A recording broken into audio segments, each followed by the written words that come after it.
is y'all. It's your boy Herb. And it's your girl Mo. And welcome to our soon-to-be world-renowned podcast, Young, Black, and Figuring It Out. What up, though? What it do? Whatever we tell it for the 4th season. Oh my gosh. Dang. I can't believe it. Yeah, we back at it, y'all. 4 seasons. Dang. It feels good. How much we got left? As many as they want. Yeah, facts. Up to y'all. Y'all keep telling us. This could be the end. This could be the beginning. You feel me? But y'all tell us. What up, though? It does feel good to be back. Right? I ain't gonna lie to you. And so, by the way, somebody told us the other day, like, oh, y'all actually world-renowned. Like, there's people listening to y'all all over. They did tell us. And that's a fact. You look behind at the analytics. It's like, we do got some folks be listening. Oh, yeah. All up in Germany. Yeah. France and Sweden and now Egypt. It's like, dang. That's crazy. Yeah. Yeah. Good times. Facts. So, yeah, we back at it, y'all, 4th season. Y'all can expect, what can the folks expect this season? A lot of amazing? Pure greatness. Yeah. It's joy, reflection, growth. Without a doubt. Yes, y'all. You're going to hear some really great things in the podcast, but now you also going to hear some great things on the Patreon. So, yes, you want to hear the inside scoop behind the scenes, the things that happen before and after dark. Log on to the Patreon, and we'll give you more info on that coming soon. The comic relief. Yeah, yes. Oh, man. Today we got an amazing episode, but before we get to that, how we always start, or like we always do at this time, what do we figure out this week? Woot. I thought about this time. Oh, man. All right, you got it. You know, and it's not like me. But I realized closed mouths don't get fed. Ooh. And that was a mini lesson for me this week. It was a little hard, but I did it. And I must say, there's a great thing that happens right after you speak or, you know, say what you need or ask for what you want. Yeah. Even if immediately it feels like it's a no, something else is birthed from that. You know what I mean? Like there are actually more avenues or options or opportunities or openings that happen after that. And it's been a great blessing. I'm like, you know what? I'm always going to ask. Even if I am under the guise that no matter what I ask for, the answer is going to be no, I'm going to ask anyway. Because why not? Ask and or speak up, or you can just ask for what you want? Ask or speak, depending on the situation. You know what I mean? Because sometimes it's not like you need something, you just need to say something. Like something needs to be heard or stated.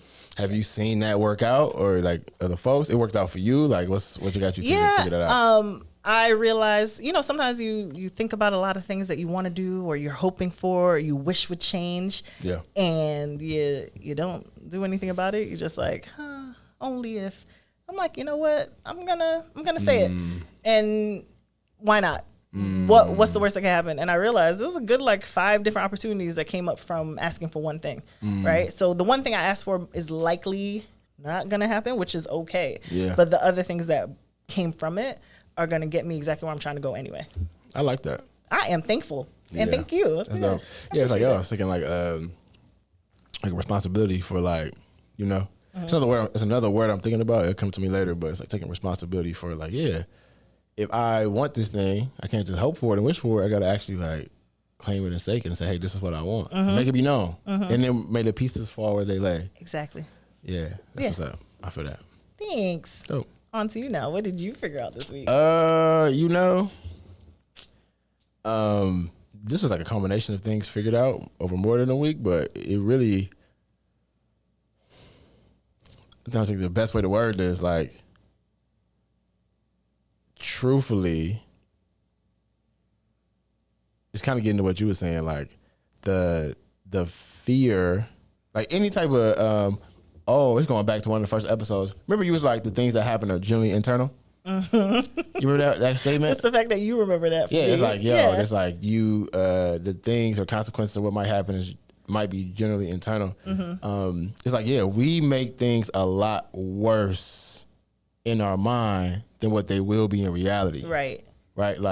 So the worst case scenario in our mind, which truthfully in reality probably won't even come to pass, but the way that will play out in our mind is 10 times worse than reality for that thing you might do, for that question you might ask, for that chance you might take, for that person you might help, for that energy you got to expend, for that new thing you're going to try. It's like, dang, what if this? And that right there in itself can depress you. Yeah. It can stop you from moving forward, like on your path of growth. And it can actually like not just hurt you, but hurt others because you're like blocking not just your blessings, but other people's blessings in your mind, right? And so for me, it's like, nah, what's the actual worst?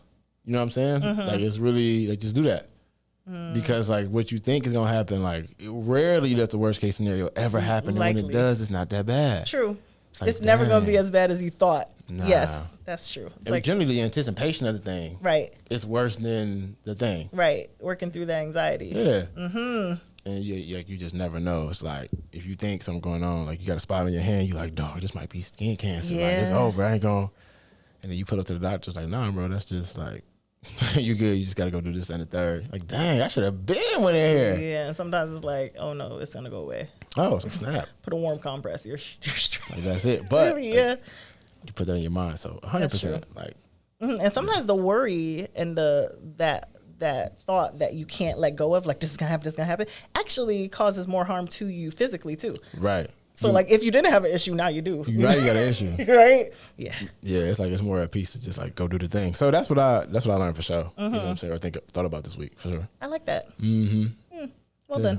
Yeah. Come on now. Look at that growth. Look at that growth. Do you feel me? I do. I do. Yeah. Yeah. All right, y'all. Listen. We got a story to tell. Sit back, Stories. relax, and enjoy the show. So.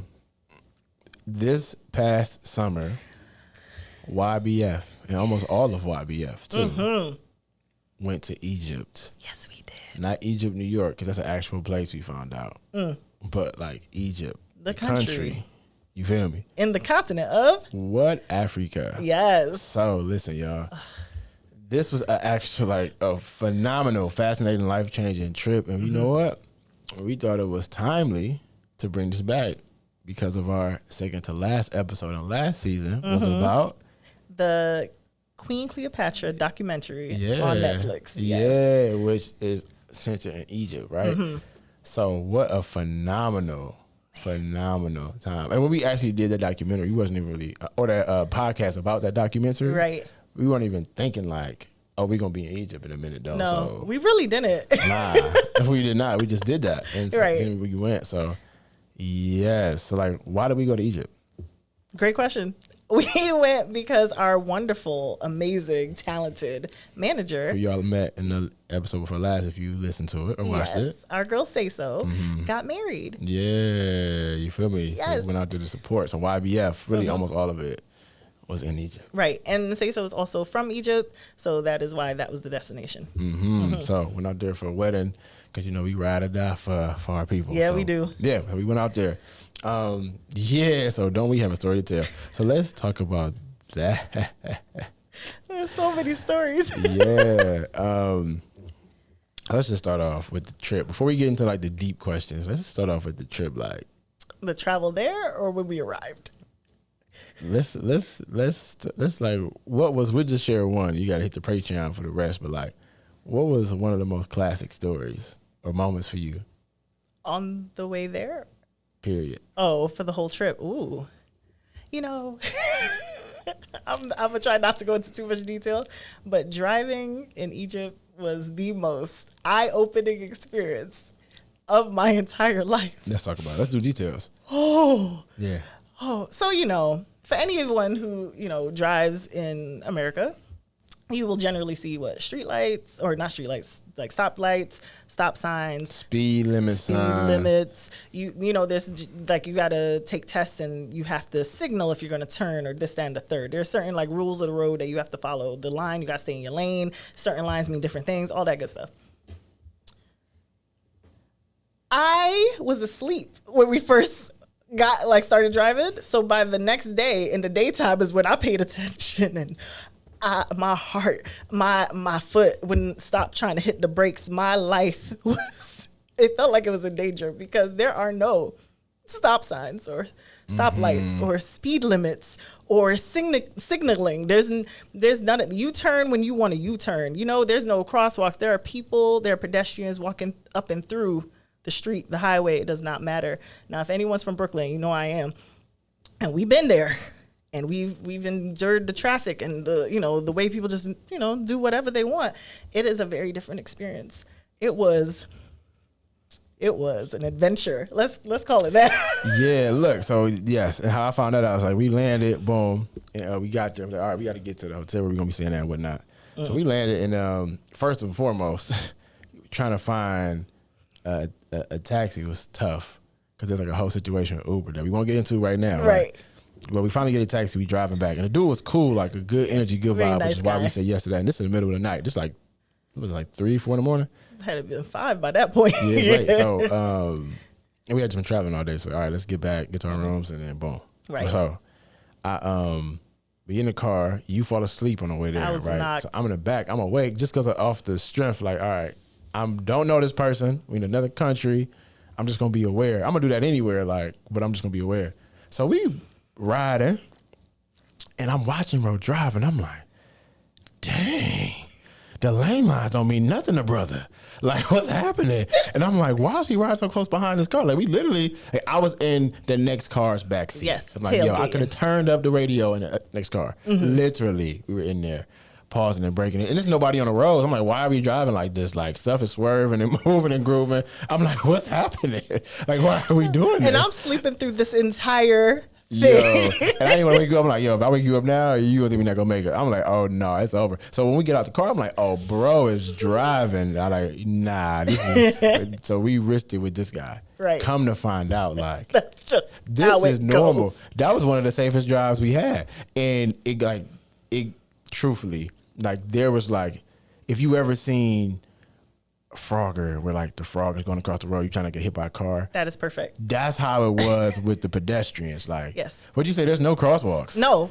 What And is a it's- crosswalk? It's like, yo, and literally we people. jaywalk here. Well, it's not even. We Legally. Just walk. It's not even jaywalk. We just walk. The street don't matter where you walk at. True. And the best part was the non-eye contact. Oh, you just walk across the So street. if you're walking across the street and cars are coming towards you, you look the opposite direction. You do not look at the cars. You just keep walking. Yo, and I ain't gonna lie, and there's a lot of, like, the horns is going, the bikes is going in and out. Like, people, we saw a bus riding by, no joke, and, like, the bus doors that open, there's a kid, like, hanging out the bus doors.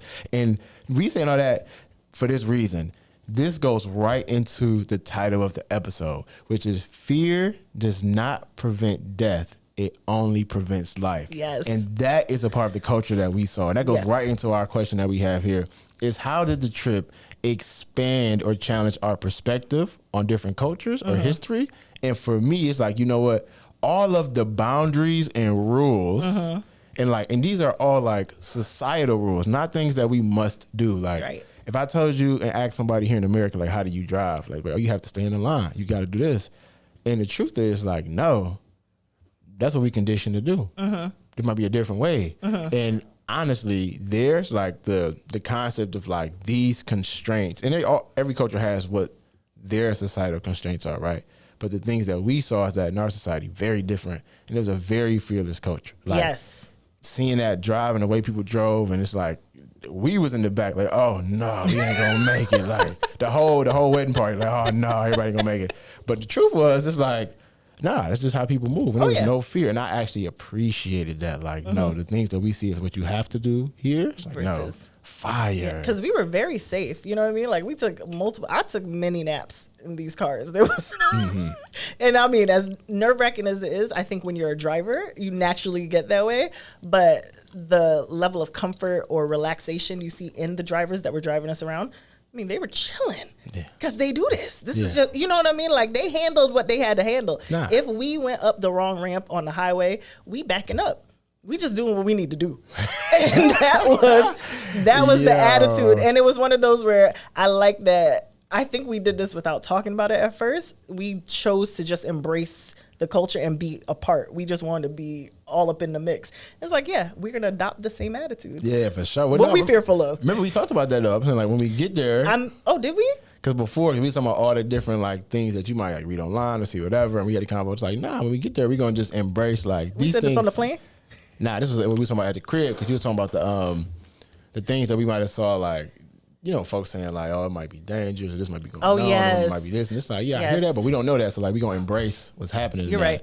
And it's like, yeah, so when we got there, it's like that's the mindset. You're you right. know? Yeah. And it's like, yeah, and we do that naturally. Like, True. all right, we gonna embrace what's here. So Right. because it's not our place to rank or judge, or because different is not dangerous Or change, right? Yeah, it's different. But I ain't gonna lie, like you say that, but in the back of your mind, it's like, okay, it's different. So like, am I safe? 'Cause Right. people fear the unknown. You know how Right. that go. Which is, now that you remember, it was like, because I was warned so many times just based off of different things that people are seeing on TikTok or what Right. people heard. Right. And so I'm like, hey, you know, I'm nervous. So I didn't want to let him think that I'm acting type of way when I'm like, no, this is what I was told. So like, should I be looking out for it? And thankfully, that wasn't the case. Yeah. For sure. Like, and I think that challenged my perspective in that way. Again, it's just like, because at no point in time, to be honest, and you know, we was out at different times, like walking through the streets. Like we wasn't just in like Giza, which is like from what we saw, seemed to be like a more like prosperous area. At least the part that we were in. Like we were in like Cairo, like in the city where it's like, you know, like, Bustling, hustling. Yeah, at one point in time, we was even in the trenches of Egypt too. Yeah. So it was walking through in and out, and truthfully, never at one time felt like unsafe.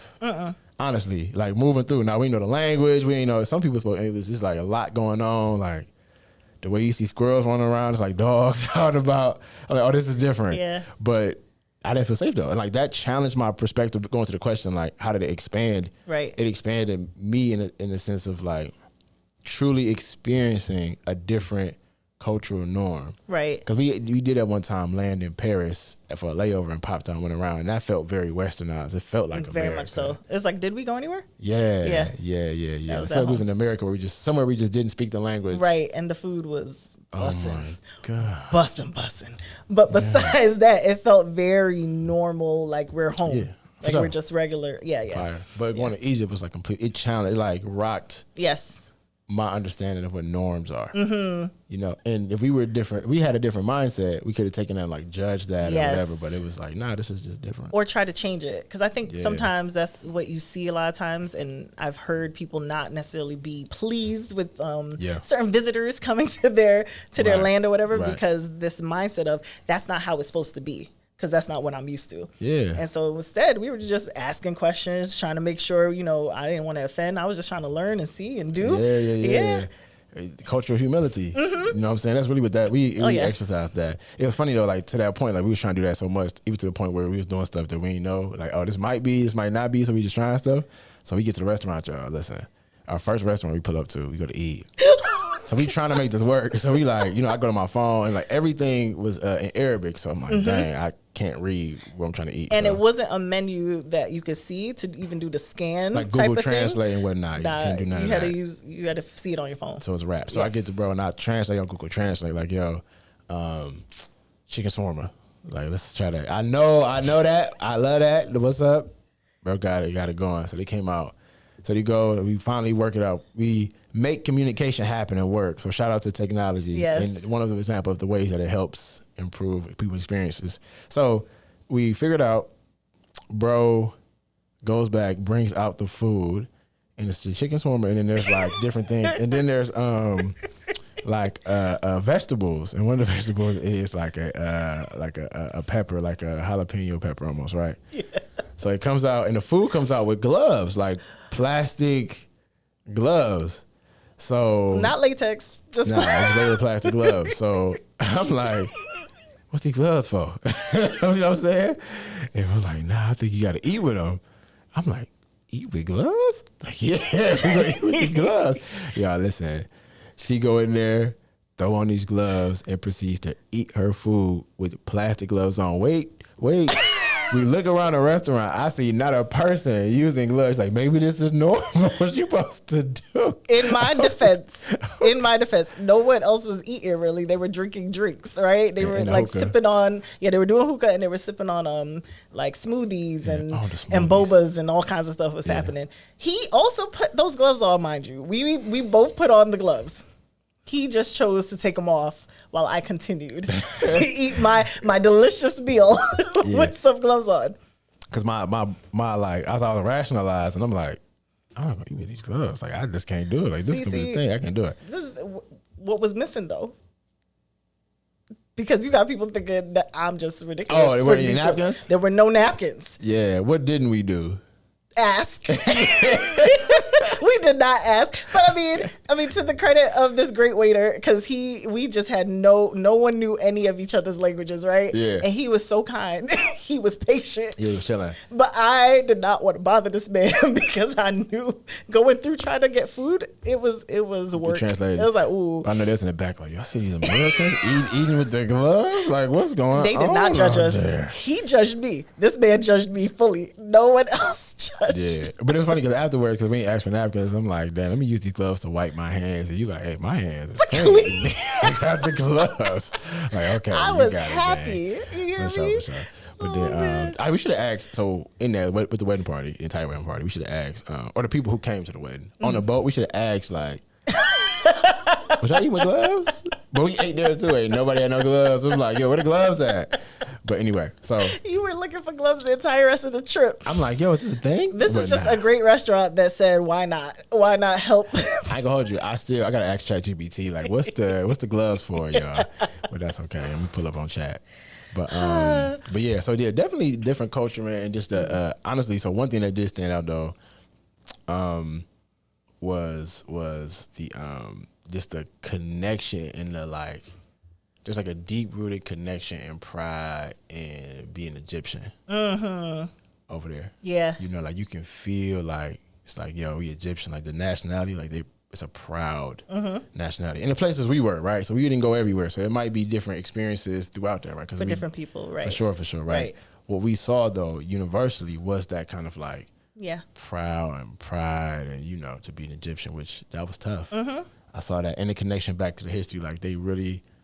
And I would say maybe similar in some ways here too, like a connection to the history. But I think the perspectives of the history here are so varied, and also riddled with like just some things that just aren't good in American history, right? There's definitely like some, you know, there's blood on the history. We know. So stained, yes. Yeah. So because of that, it's like such a like multi-layer and various perspectives that are both positive and negative. But in Egypt, it's like the university people we met. Oh, yeah. We're proud to be Egyptian. And just wonderful. I mean, like, quick to share stories about what this is or where we are, and, like, give us quick lessons on stuff. Just ask us about ourselves, respectful, fun. Like, they were very, very complimentary. I was loved. Okay. What's they call you? What my man call you? Brown sugar baby. Brown sugar baby. That's funny. It was said in such a kind way. You know what I mean? Like, I was getting a lot of smile, be happy, enjoy. Like, that was a lot of the energy I was getting. And I was a happy human. Yeah, we all pulled up to eat, and then one dude, he was like, yeah, you got this beautiful flower right here. Yes. I'm looking around like, trying to let him know when he got sitting right in front of me. I was like, thank you. Mind you, nobody was talking to me. They were talking about me. That's what happened a lot. Right. So. He was like, thank you. Back to that though, about like the connection back to Egypt, it made a lot more sense for me. Like if we go back to our last episode talking about like the Cleopatra, like what's not black, and you know, like that history, even though I still like the way that might have been communicated, I still like the hashtag, and just in general, like the response to that, the way that was communicated, I still didn't love, but I do have a different perspective and understanding about how like quick and like the how fierce they were in like rallying behind to protect like their perspective on their culture and their cultural history and like their belief. It was like nah, like this is so I the get goal that. For accuracy. Yeah, like I get it, and even though it might, who knows, like still historical pieces in that, but I understand that differently. It's like no, like this is ours, and we're defending that. Like I see it completely differently now in that way, and that's what experiences do, right? It gives perspective. Like life is about perspective, and that was huge for me to see and understand. Like, oh, I get it now. I get what you're saying, right? I see how that like not just would have been like a difference of opinion, like oh, that's offensive. Based on the perspective you have. I get that. Get it. Yeah. It's cool. So, yeah. And then speaking of that, like just going back to like black in Egypt. So being that the podcast speaks on like black experience and identities, how do we navigate our identity in Egypt, right? Being black, young, and then like men and women, right? So like, how do we navigate that? Do we have any encounters based on that? Like, what's your thoughts? Because I was warned so much, I was a little nervous about being a woman, going to the country. And then we had gotten some guidance on how to dress, and is like, you know, try to be as modest as possible. And I recognize I'm more of a thicker girl, so, you know, I can't be having cleavage out, even though I don't. It was just like I have to be very mindful of what I'm wearing and how I'm presenting each day, right? So I was overthinking. I was wearing the loosest clothes I could find type of energy.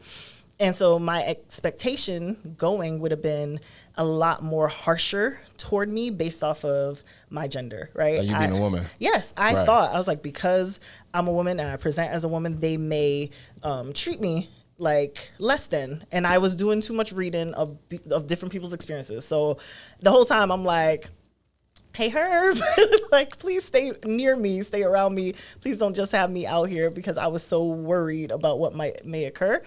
And then when I got there, I mean, the compliments, the kindness, the respect. I was like, doors open, you know, greeting. It was just so constantly kind toward me that I was like, why, thank you. It was completely different than I anticipated it would be. You know, my thought was like men especially will not look me in the eye per se. They will only speak to him. They were like, treat me as if I'm not there. And that was nowhere near the case. Not even at all. And then as for the blackness, I thought we'd be, you know, in the minority there, like we wouldn't be as brown. And that didn't seem to be a thing at all. If anything, you know, people were like, yeah, we brown, like pointing out how similar our skin tones were. And again, in this like bright, loving type of way. Yeah. It was like, huh, I love it here. So yeah, I get that. Like, we didn't see a ton of like West Africa. Like, I didn't see people who might have been like, who might have different, like, it's definitely more of an Arab culture versus like Black African culture. I didn't see a lot of like that. Which I expected to, because I pulled up to Express, this dude was like, oh, I've been to Egypt, you know, we all up and through. And I'm like, for real? Like, and then when we got there, I'm like, this man has never been to Egypt. He's talking about bottoms. It's gonna be sandy though, all over the sidewalks and this and that. I'm like, why would he make this up? Why would he lie? And I mean, he was going hard, because as we were leaving, kept pushing, like, I'm telling you, there's so many of us out there. And it's gonna be sand all on the sidewalk streets. You won't want to have to. I'm like, why would he just lie? I'm not going back there. But okay. So anyway. To your point too, like me being, I had the same kind of expectation of like, and again, this is all like, and this is how things happen here in America, where if all you see is based on what's presented to you, and it's like based on a narrative that somebody's trying to push, that's what you're going to expect to experience. And thankfully, we went in there like, we're not going to let the confirmation bias affect us in that way, because same thing, like in the back of my mind, I'm thinking, the approach towards women is going to be minimizing at best, disrespectful at worst. And when we got there, it's like, oh no, that's not that at all. Like the difference that I seen is like, it's almost was more like a like traditional gender roles type of thing. Like, oh yeah, we're gonna open the door for you. Oh yeah, we're gonna do this. Oh yeah, you're gonna do that. Like the bill is coming, it's coming to me. Like it's like that type of vibe. Which there's a lot of patriarchy here in America, so we shouldn't be like that unaccustomed to that. Right, not that surprising. But it really, like, that was the extent of it. But it wasn't to the point where it was like women are just like possessions and property and this and the third. It was like, nah, like, yeah, my role is this, her role is that. And so, but it was completely different than I thought. I really, and I don't know, that would say where we were, right, in Egypt, but that was fire. And again, being Black too, same thing. I'm like, are we navigating the world? Because knowing how, and I'm gonna say the WS word, knowing how white supremacy has projected globally, but also knowing how people view that, especially for like Black Americans. Yeah. Like how people's preconceived notions about us because of how we're portrayed in certain ways. I'm like, all right, people gonna look at us and think like, are we gonna be less intelligent? Are we gonna be up to no good trying to steal stuff? Are we gonna be not whatever? And that was not the case. To be honest, y'all, I'm actually Egyptian. And I'm gonna tell y'all why. Oh my gosh. Okay, wait. When I tell y'all hearing this for the first time, this is probably my 45th. It is. Yeah, I told everybody on that. Like, listen, y'all, I'm Egyptian, and I wouldn't let none of y'all live it down. Like, you know, and you had to hear it all day. So yeah, we pull up. We going to. Were we going to the pyramids, Giza? We were going into the pyramids. Yeah. So and this whole group we was with, shout out to the hosts, It's black. Yeah. It's all of us. They're right? great. There was like 8 of us deep now. Yeah, 8 black folks out there. So we pull up, we get there, and we pull up to the like they're like checking people's in tickets to get into where you would go to see the pyramids, right? So we walking in, and dude like, keep in mind everybody there. Dude like, hey, he's like, where you from?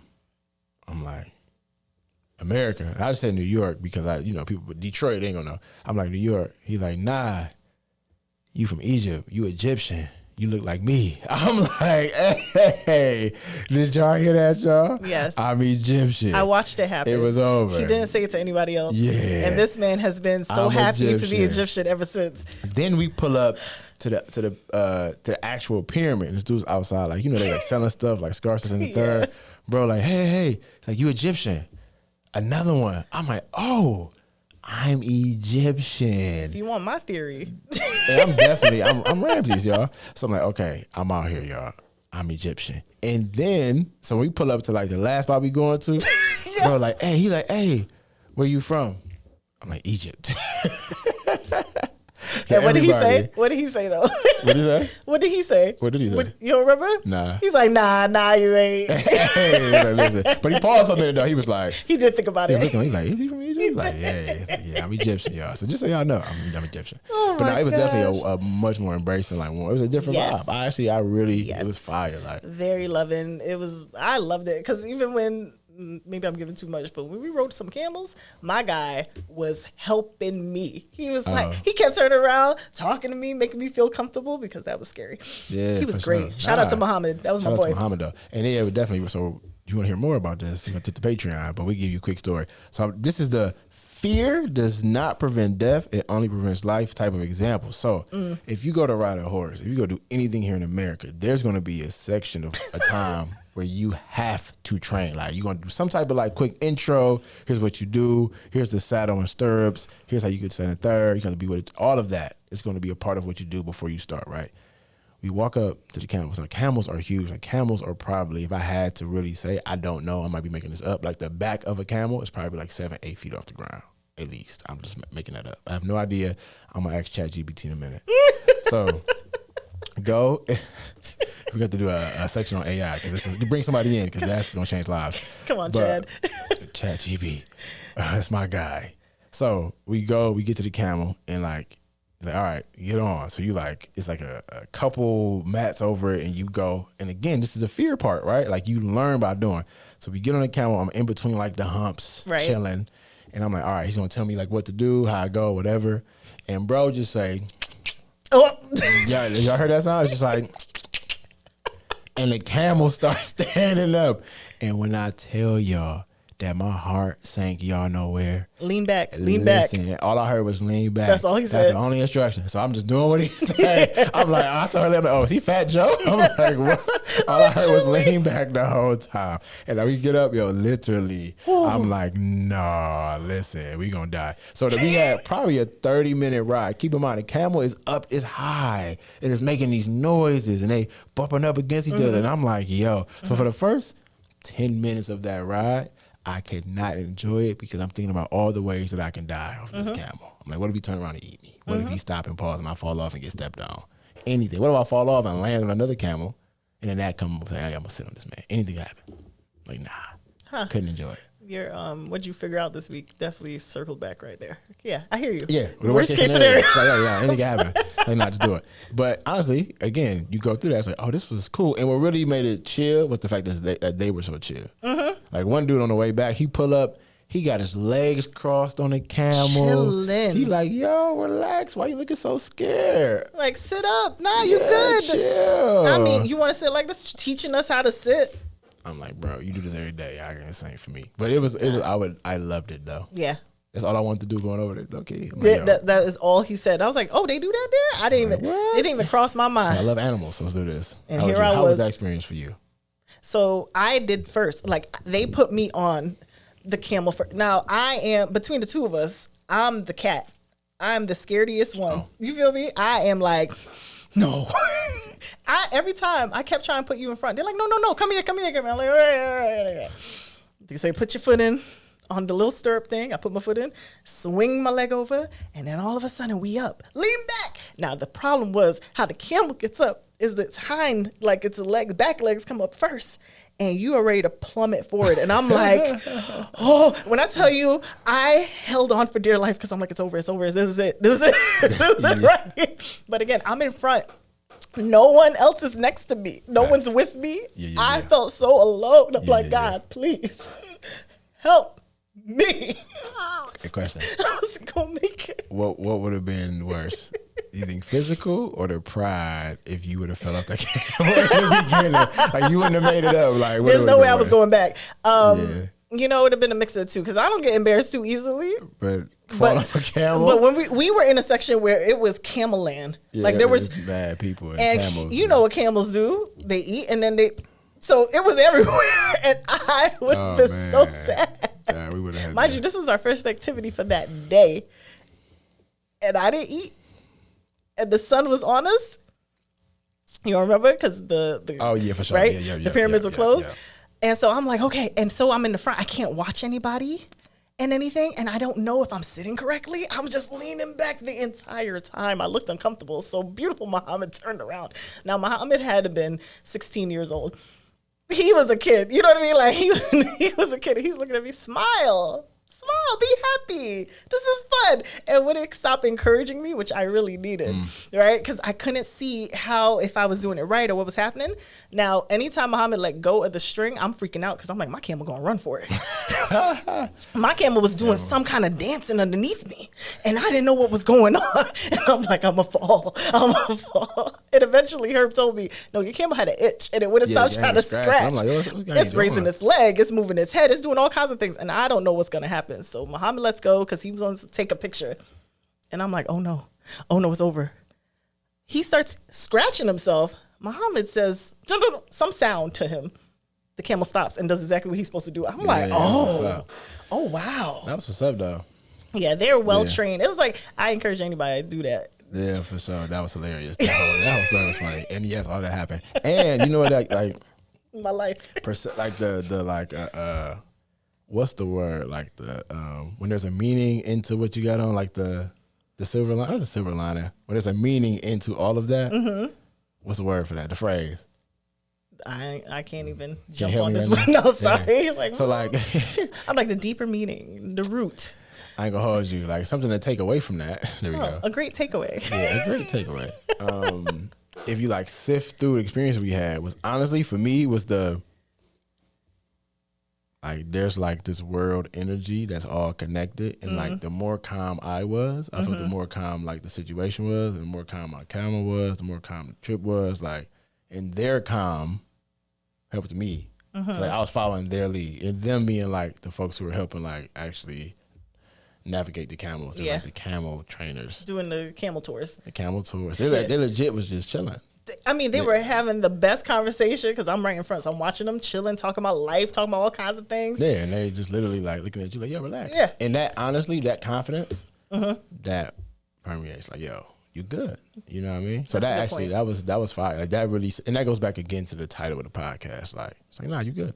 What's the worst? Yeah, it's like this really confident attitude. Yeah. Yeah. It's not arrogant at all. It's like, it's just like, sure, it's a self-assurance. Yes, and they share it with others, like freely and generously. Yeah. Like, nah, you should be good. You straight. You got this. Yeah. And you be like, damn, I do got this. Man, they made me feel great up there. Yeah, and then by the time we had to get them off, I was actually a little sad.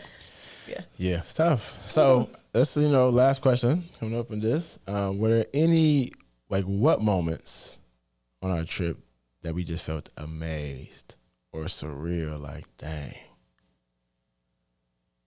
I can kick us off because I know for a fact, like, being at the base of the pyramids, just because of, like, that's something you knew about and hear about since you were a kid and see on the screen and think about, and, like, so being at the base of a pyramid and looking up, like, wow. Yeah. This is history. Like, this right here, like, I'm actually in the place. And it's like, if I transport myself back to Detroit, Michigan, and I was thinking about my future, and then, like, fast forward to now, it's like, I'm really in this place. It's like a representation of, like, all of the journey to be like, wow. And also, like, what else could I? Yeah. it was a really like powerful moment. Like when in the moment itself, it wasn't even there for me until I thought about it later. It's like I was at the base of the pyramid, yo. Yeah. Couldn't believe like at the pyramids. Fascinating. Like, right. It just hit me. It's tough. Dang. I think I had a few of those. Mm-hmm. Right? Because the Sphinx was there too. It was just like, and we saw a good amount of different pyramids and everything. But I think when the next day, like when the sun was up and we could see the Nile River, like I'm ready to cry again. There were so many moments where it's like, that's the Nile. You know, you hear about it in school and everything. And I'm like, I'm that close. And then we rode a boat on it. You know what I mean? It's like those moments that had me like, I'm here, straight out of a textbook. I'm here. Wow. Yeah. So I had some times where I was ready to cry because it kept hitting. And I was like, I haven't left the country since what, 2011, 2014? I don't remember. But it's been a lot of years since I've left the country. And I've been to very few places. And this was like, I can't believe I'm here. I'm so thankful I'm safe, but I cannot believe I'm here. And then when I like called my dad at one point, he shared that that's a place he would love to go. And it felt like I'm so glad I could at least live his dream. You know? I mean, like I had no clue, but I'm over here like I didn't expect this either. Yeah. Yeah. Yeah. Like, yeah, that was big. I ain't gonna lie. And I forgot. So I did, if you go out to our hotel, like the entire hotel itself was set up to where like depending on where your room, well actually all the rooms you could look out and see pretty much like the Nile River, and just the fact that like so at the bottom of it was a restaurant. You can go in the back and there's like a pool and whatnot, and you literally are looking out from that backspace into the Nile River. And yeah, same thing. I'm like, dang, that's crazy. But at the time I was like, Jesus was down this, and it's like, nah, that's Moses, brother. Like, dang, Vacation Bible School failed me when back in the day. He told me this. I was like, Moses? I'm like, yo, just the whole experience of like being a part of like that history. Man, fire. Yeah. So yeah, like that definitely was a moment. And truthfully, like the times where we were like we connected with Ibrahim. And just being in a place where like you sharing a conversation with somebody who like grew up completely differently from you, completely different place, completely different upbringing, completely different language, completely different culture. And he also spoke English too. And to just be able to like share a moment with somebody, that where we just connected about different things, like, you know, including like race, you know what I'm saying? And like all of that, we just connected. And just being in that moment, we was out in the middle of these sand dunes and there's the pyramids in the back, and we riding the ATV, and bro just sharing the conversation. It was just like, he was dope. Man, just that moment itself, and you could look and see the city of Cairo from that. It's like, man, that was just like, wow, you know, breathtaking. Man, couldn't believe it's like being grateful for that. Yeah, fire. Oh man, best trip. Yeah. Tough. Yeah, y'all. So I ain't gonna lie. If y'all want to hear more about this, there's so many stories. There's so many stories. We're gonna do an actual like recount of like what happened, like play by play. Literally. On the Patreon, you can sign up for right now. I don't forgot how much it costs, but it ain't too much. Nah. It's like a couple $2 a month. Yeah, you got this. Come on, y'all. It's gonna change your life. Affordable. Not only are you gonna hear great classic stories before and after dark, but you also are gonna hear some amazing gems in that. So yes, we encourage you to go look to the Patreon. You hear more about that if you haven't already heard it. About what to do with it. I'm gonna be transparent. We still figure out when we gonna place this little ad from us. But yes, we're looking forward to it. We would love, and true story, we would love y'all to support us in that. Yes, we would. Sure. Greatly. Yeah. So listen, we back, y'all. Season 4. We are ready for another amazing and great ride. Listen, y'all might be listening right now, watching right now, thinking, man, what in the world are they talking about? Listen, we might be right. We might be wrong. But at the end of the day, we just young, black, and figuring it out. Tough.